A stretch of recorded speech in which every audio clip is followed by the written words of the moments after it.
Welcome to the Bookworm Duo, where we explore a variety of books. Let's get started.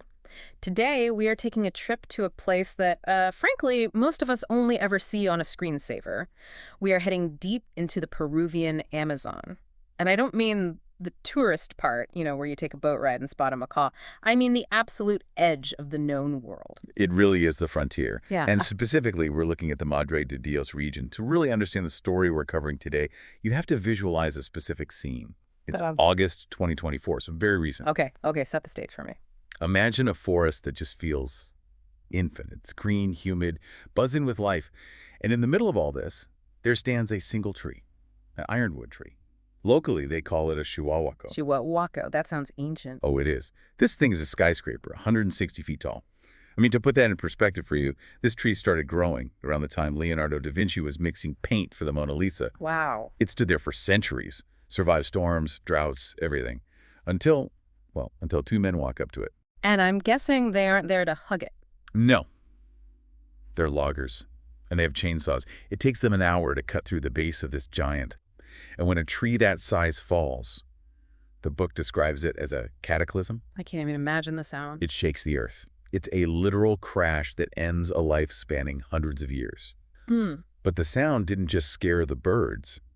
It alerted the neighbors. And this is where things get complicated, right? Because this isn't empty land. Exactly. The neighbors in this case are the Junglekeeper. I've heard that name. They're an uncontacted tribe. One of the largest uncontacted tribes left on the planet. They're nomadic. They don't use metal tools. They don't use stone. Never seen a wheel. They use botanical camouflage to just vanish into the foliage. They're like ghosts in their own home. But on this day, the chainsaws were a bit too loud to ignore. A bit too loud, yeah. So you have this collision of worlds. Modern loggers with heavy machinery on one side. Right. And a tribe living, effectively in the Stone Age on the other. That just sounds like a recipe for disaster. It was. The loggers didn't leave. And the Junglekeeper, seeing their home literally being dismantled, they responded. And they didn't, send a letter of complaint. They launched arrows. Warning shots. No. These arrows are nearly 7 feet long. They have bamboo tips sharpened to be as effective as machetes. They killed the loggers. Wow. That's heavy. It is brutal. But it's the reality of the frontier. And that tragic, violent moment sets the perfect stage for the book we are diving into today, Junglekeeper by Paul Rosolie. Yeah, I started reading this thinking it was going to be a nice nature memoir. I saw Jaguar, nature is beautiful, please recycle. But this feels more like a war story. That's the perfect way to put it. It's a transition story. It's about moving from being a naturalist, someone who just observes and loves the wild, to a conservationist, which in this context really means being a soldier. It's about the realization that loving the jungle isn't enough to save it. So let's back up a bit. How does a guy like Paul Rosolie end up in the middle of a logger versus tribe war? Because he starts as just a kid from New York. He really was just a kid. We have to rewind to 2006. Paul is 18 years old. He drops out of high school well. He leaves to go to the Amazon. He's fresh-faced, totally naive, and just obsessed with nature. The classic gap year adventure. A little more intense than that. He links up with a man named Juan Julio Durand, who goes by JJ. JJ is this local conservationist from the Issei Edge indigenous community. And together, they're running this tiny, scrappy outpost called the Las Piedras Biodiversity Station. Station makes it sound so official, like there's a front desk and a vending machine. Hardly. Picture a wooden shack in the middle of nowhere. No electricity, no internet, no phone signal. If you get bit by a snake, you're days away from any real help. And the menu. Rice, beans, eggs, repeat. Paul calls this era the barefoot machete days. That barefoot? Because in the jungle, boots just rot. And sometimes you just want to feel the ground. It sounds grueling to us, but for Paul, it was magic. This is where the bond between him and JJ really cements. They became like brothers. There's a really funny moment in the book where they're dealing with the language barrier. Paul speaks English, JJ speaks Spanish. And they're trying to teach each other animal terms. Oh, the collective nouns. This is such a great example of their dynamic. Paul is trying to explain that in English, animal groups have these specific weird names. Right. And JJ asks, elephants don't make a parade, which, honestly, that makes more sense. And Paul has to say, no, JJ, it's a murder of crows, a swarm of bees. And then JJ asks about penguins. And Paul says, a congress of penguins. Which JJ probably found hilarious. He did. But amidst all this joking and exploring, They found a place that became their sanctuary, a specific stream called the Loretillo. Paul's description of this place is beautiful. He calls it a little blue snake slithering beneath the canopy. It was pristine, crystal clear water, emerald green reflections. It was the kind of place that makes you believe the world is still untouched. They spent days there, just cataloging species, just existing. It was their proof that paradise still existed. And I'm guessing, since this is a book about fighting for the land, that paradise didn't last. No. And this is the turning point of the first act. They go away for a bit, and when they return to the Loretillo, it's gone. What do you mean gone? Burned. Loggers had come through, the trees were felled, the underbrush was scorched, the stream was just choked with debris, the water wasn't blue anymore, it was muddy and stagnant. The silence of the jungle was replaced by the smell of ash. That must have been devastating, to find your sanctuary turned into a graveyard. It broke something in them, or, well, maybe it fixed something, because that was the moment the illusion shattered. They realized that while they were busy playing scientist and memorizing Latin names, the subject of their study was being erased. It's the difference between being a doctor watching a patient die and a doctor trying to save them. Precisely. Paul realized that just being there was passive. He needed to be active. He needed to stop the bleeding. But to stop loggers, you need resources. You need fuel, boats, men. You need money. And that brings us to part 2, the hustle. Because where does an 18-year-old jungle bum get money? He goes back to the place that is the exact opposite of the Amazon, New York City. The concrete jungle. And this section of the book is honestly inspiring because of how scrappy it is. It's the ultimate fake it till you make it. We're talking around 2012 to 2014 here. Paul has 0 credentials, no PhD, no major backing. He had that one interview, right? Yes, he had done an interview with Manga Bay for a Young Scientist series. He printed that out, just a piece of paper, and used it as his only credential. He walked around New York acting like he was some visiting dignitary. And he was booking talks at libraries. Libraries, community centers, Yeah. Tuesday nights with like 5 people in the audience. 5 people. If he was lucky. But he treated those 5 people like they were the United Nations General Assembly. He poured his heart out about the Amazon. And he had his friends, Lee and Mosen, literally riding the subway, handing out homemade pamphlets. Imagine that. You're on the L train trying to avoid eye contact, and some guy hands you a flyer that says, "Become a Junglekeeper." You'd think it was a scam. Totally. But it worked. Slowly. They got yoga groups to donate. They got small checks. It was grassroots in the truest sense. I love that contrast, fighting for the rainforest by sweating it out in the subway. But while Paul is in New York, the book introduces us to the crew back in Peru. And I have to say, the cast of characters is incredible. Oh, it's like a sitcom cast, but in the most dangerous environment on Earth. We have to talk about Santiago. JJ's father figure, a total legend. Yeah, nudist. Essentially, yes. Santiago is in his 80s. He lives in the jungle, and he rarely wears clothes. Paul describes him as the original cachorro. Okay, we need to unpack that word. Cachorro. What does that imply? It's a bit of local slang. It implies a few things. Virility, a ladies' man, a guy who just knows his way around, everything. Yeah. He's this lean, muscular, toothless old man who is completely at one with the forest. He's not struggling against nature. He is nature. And then there's Pico. The boat driver. The one-legged boat driver, which, in a region where you have to balance on slippery logs and jump into mud banks, is a serious disability. But Pico has this massive personality. He's navigating these treacherous rivers with a prosthetic leg that is literally falling apart. At one point, the team actually have to fundraise just to get him a new leg so he can keep driving the boat. Really paints a picture of a ragtag family. This isn't the World Wildlife Fund with shiny jeeps. This is a group of people holding it all together with duct tape and passion. And amidst all the humans, there's Dharma. The elephant. Right. Now, this actually happens in India, but Paul weaves it into this period of his life as a lesson in empathy.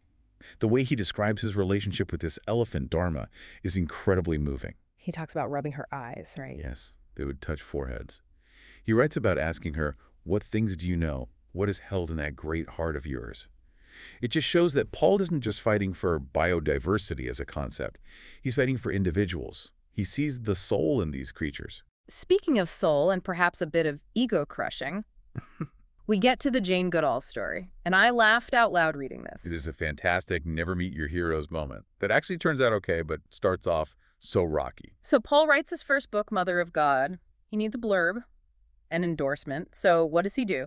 He basically stalks Jane Goodall. He goes to see her speak in New York, waits in this huge line with hundreds of fans. He has a manila envelope with just 2 chapters in it. Which is a Hail Mary pass, if I've ever heard one. Total long shot. He hands it to her, probably shaking. He assumes it'll go right in the trash. But the next day, he gets an email. Jane read it on the train. She loved it. That is the absolute dream. It is. But then reality sets in. Paul ends up filming with Jane in Peru later on. He's feeling a bit, maybe intimidated. And in a moment of insecurity, he mentions to Jane Goodall that he has a bachelor's degree in environmental studies. I have a degree, Jane. And how does the gentle, saintly Dame Jane Goodall respond? Paul says she looked him dead in the eye with hatred and said, "Stay out of my way." Laughing. I think she was joking. A sort of, don't come at me with your paper degree, I've lived this.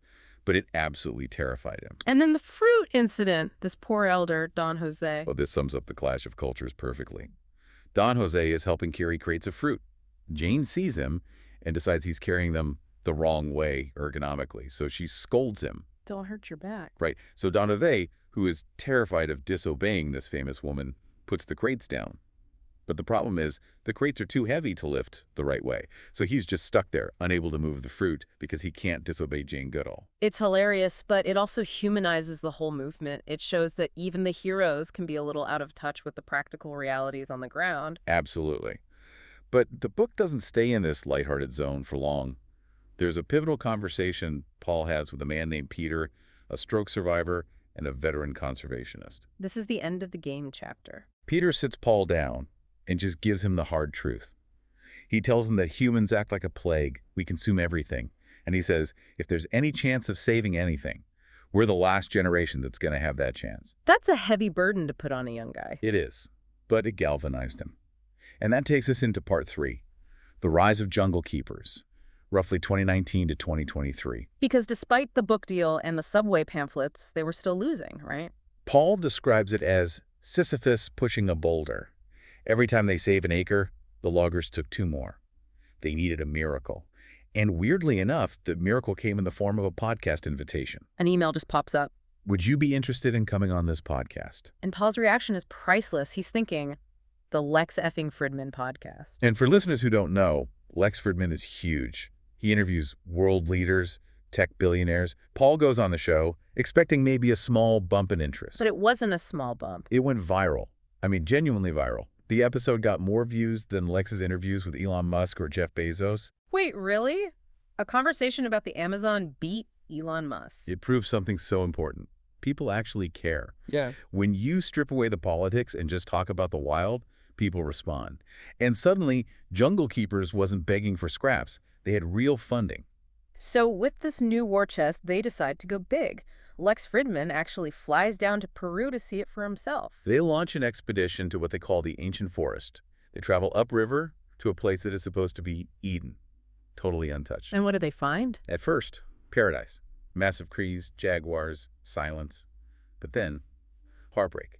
Almost immediately after entering this virgin forest, they stumbled onto a road. A logging road. Brand new, cutting right through the heart of the sanctuary. It was this physical scar on the land. So what do? You have money now, but a road is already there. You use this system against itself. This is the core strategy of Junglekeepers. They didn't just film the road and cry about it. They used the footage to launch a massive fundraising campaign.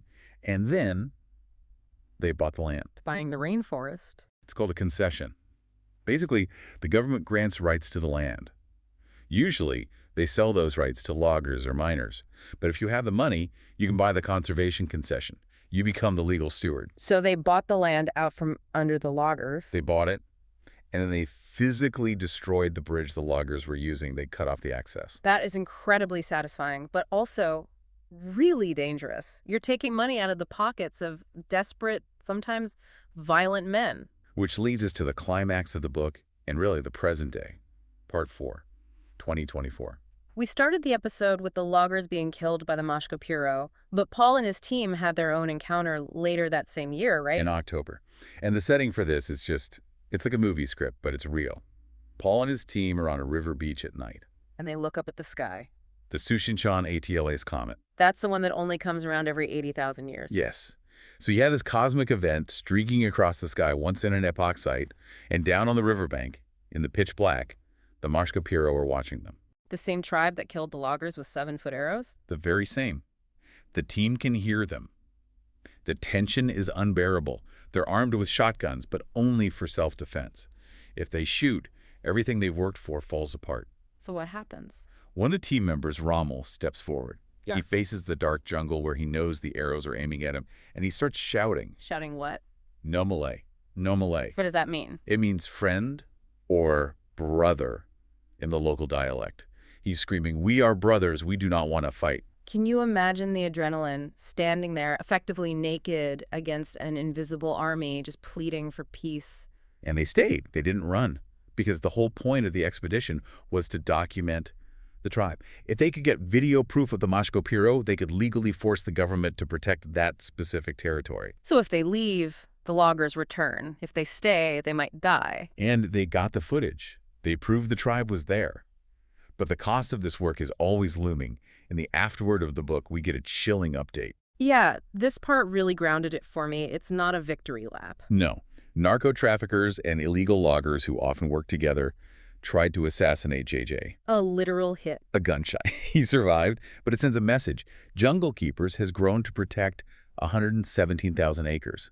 That is a massive amount of land. But when you disrupt a multi-million-dollar illegal industry, dangerous people take notice. Paul writes a line that really stuck with me. The wild will either kill you or teach you to find a bearing. It's not a game. It's not just content for Instagram.